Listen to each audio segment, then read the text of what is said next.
So how is the namesake of this film? I thought what they did here was actually really cool, but that doesn't mean it was good. Increased strength and speed. The ability to use. I thought what they did with this character was really cool. I fell in love with Morbius through the Spider-Man 3 game movie tie-in thing, and I just thought he was such a cool character. It was so cool, to tear the boards off the walls and whatnot, and that's how I fell in love and was introduced to that character. The way they handled his powers here was also really visually pleasing. I loved the distortion purple effect that you see when he's flying around or moving really fast. I love the way they focus on his ears when he's using echolocation, and even how he transforms into the living vampire persona of his character. It all looked really cool, but with that being said, that's as far as it goes for the characters I cared about and liked in the film, outside of this one cop that was kind of funny. He's kind of annoying to begin with, but he kind of grew on me, and he had a lot of funny lines and whatnot. But I mean, for the most part, that's all I really cared about in terms of characters. I mean, Matt Smith was cool, but I only loved Matt Smith because I have a bias through Doctor Who towards him. But that's it. That's all I have to say about the characters. I don't remember a thing about any of these characters outside of Morbius worked with the one chick and then he grew up with Matt Smith, and that's it. That's all I got. Man, this review is gonna be really short because this movie was really short. That's all I have to say about the characters. They handled Morbius. He looked really cool, but outside of that, nothing new, nothing exciting. He was just a doctor who now is a vampire, and that's it. So yeah, to wrap up this section, the characters beyond Morbius were just really bland and not very exciting. I thought Morbius himself, in terms of visuals, looked really cool, but that's it.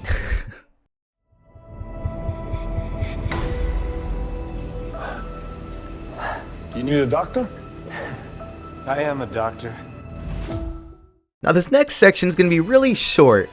The narrative. I didn't like it. I thought that, if you saw the trailer, you pretty much saw the movie. I immediately knew how this movie was going to play out 5 minutes into it. As soon as I saw these two boys talking and growing up together, I'm like, one of them's going to be the villain. And that's exactly what ends up happening. And then the only thing they did in the trailer, which I do appreciate, is CG a few things out to make it look somewhat different. But even through the trailer, I'm like, wait, if he's sick now, how is Matt Smith walking in a suit all normal later on? And then my brain just kind of put two and two together. So even the CG really didn't work.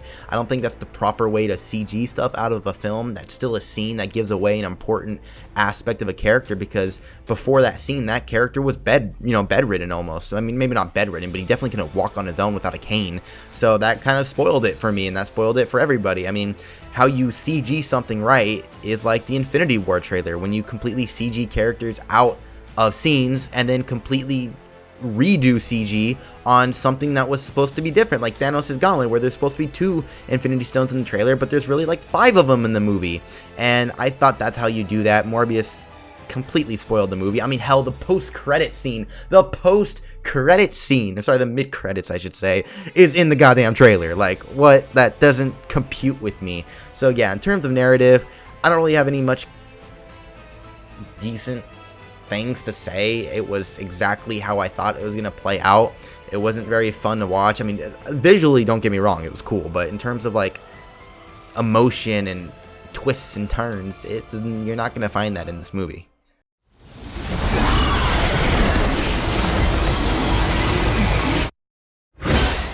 This section is going to be very short as well. You're going to start picking up on a theme here in this video, which Morbius did not have. Morbius did not really have a theme, so I got that going over Morbius. But Easter eggs, sure. There was the Daily Bugle. There was Venom. I mean, all the Easter eggs are gone. I mean, I don't really know of any other Easter eggs that weren't in the trailer, and that really bums me out. I like going into Marvel movies and seeing references to other stuff, but we don't really get any of that. I mean, one of the coolest Easter eggs in the movie is a Spider-Man poster, but Jared Leto came out and said not too long ago, he was like, yeah, I don't even know why that was there. They just decided to throw it in there to get, confused fans or something, but I thought that was just disappointing. It didn't add anything to the film, and I'm not saying every Easter egg has to add something narratively or mean, the overarching plot of the movie or amount to that, but it still should mean something. The Daily Bugle didn't mean anything in this movie outside of just being some random news report. It didn't tie into anything, at least not yet.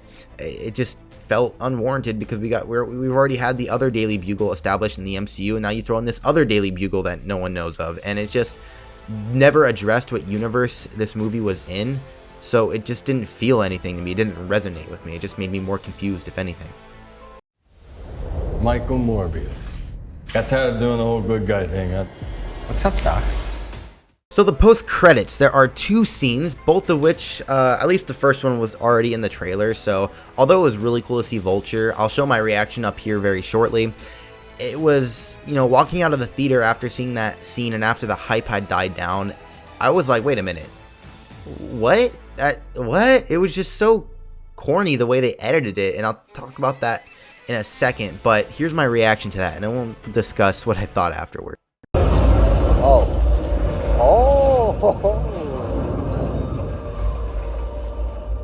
Doctor Strange.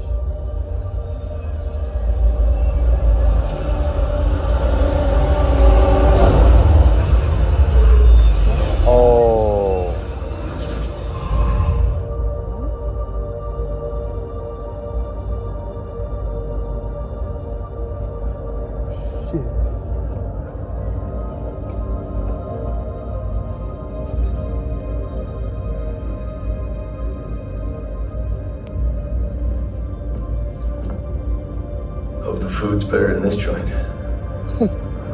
The bizarre story developing at the Manhattan Detention Center when a man identifying himself as Adrian Toombs simply appeared in an otherwise empty cell. A hearing has been set that could likely lead to his immediate release.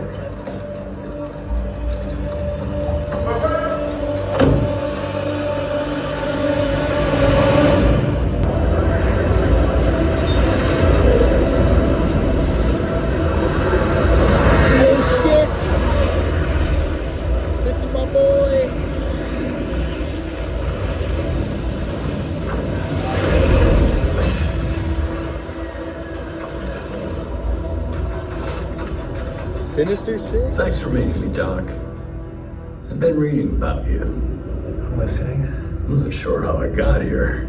Has to do with Spider-Man, I think. Shit. I'm still figuring this place out, but I think a bunch of guys like us should team up, could do some good.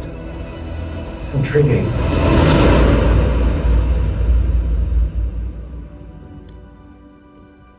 Nice. So yeah, Vulture gets out of prison because he gets time warped there through multiversal reasons through No Way Home, which would have been so confusing to release this movie before that, which makes me think that they edited this in after No Way Home was, you know, discussed among the studios or something, because they did the same thing in Venom Let There Be Carnage. So, I mean, I don't know. But he appeared there and they let him off because he wasn't supposed to be there for whatever reason. And then in the next post-credit scene, he somehow has a random Vulture suit now. I don't know how much time has passed, but he finds out about Morbius and says, hey, we should team up. And then Morbius is like, that sounds intriguing. And it sounds like he's about to say something else, and then it just cuts. I'm like, that's just a really weird edit to me. It's just like, yeah, so I was really thinking that that's a good idea. See, it just, the cut, you could just like tell I was going to say something. And then I don't know, it's just that kind of editing just kind of threw me off. He's like, sounds intriguing. And then, yeah, like, does Morbius even know who Spider-Man is? They never addressed that. Like, why would Morbius have any beef with Spider-Man? I don't know. I honestly, I felt like the post-credit scenes just confused me more than made me excited, if anything, if that makes sense. Who the hell are you, man? I am Venom. I'm just kidding. It's Dr. Michael Morbius. So, final thoughts on Midbius. I'd probably give it a 6 out of 10, and for those of you wondering, hey, that's really high for Morbius. I mean, I'm not a movie critic, I've said this many times. I'm just a Marvel fan, comic book fan, hoping to find enjoyment out of this movie, and I was entertained from this movie. Visually, it was stunning. It had a lot of cool scenes, fun Easter eggs, fun post-credit scenes, even if it did confuse the hell out of me. It also had its drawbacks in terms of narrative, characters, themes, runtime, and I'm not saying every movie has to be long, but when you have a runtime that's so short but the movie feels so rushed, I think that justifies having a longer runtime. I don't know if this was a director issue or a editing issue or a studio interference, but this movie just felt like it was supposed to be something else, and what we got was not the intended vision, I suppose. Also, I'd like to add, one of the coolest soundtracks that came from this whole project of Morbius was in the trailer, and they never even played it in the movie, and that really disappointed me. I was hoping to have a cool action sequence with that theme playing in the background. The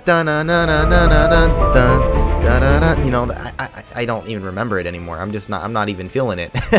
Characters were quite bland. Even Morbius himself was quite bland. The narrative was just something we've seen before. It was basically just a rewrite of Amazing Spider-Man 2. I mean, Peter has this cure to his best friend's disease, and Spider-Man doesn't want to give it to him because he knows it'll cause a lot of issues. And that's exactly what happens in this movie, and that's what basically confirms that this is in the Amazing Spider-Man universe, because this is exactly the same plot, or at least the same subplot as that movie. So I don't know, it just wasn't, it didn't add anything for me, I suppose. It just felt like something we'd already seen before, because it was something we had already seen before. So yeah, those are my thoughts on Morbius. Let me know what your guys' thoughts were down in the comments below, and if you want to see more videos like this, don't forget to hit that like button, subscribe, and hit that notification bell.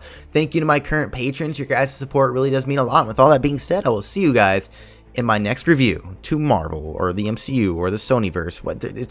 I'm still confused. I'm still confused.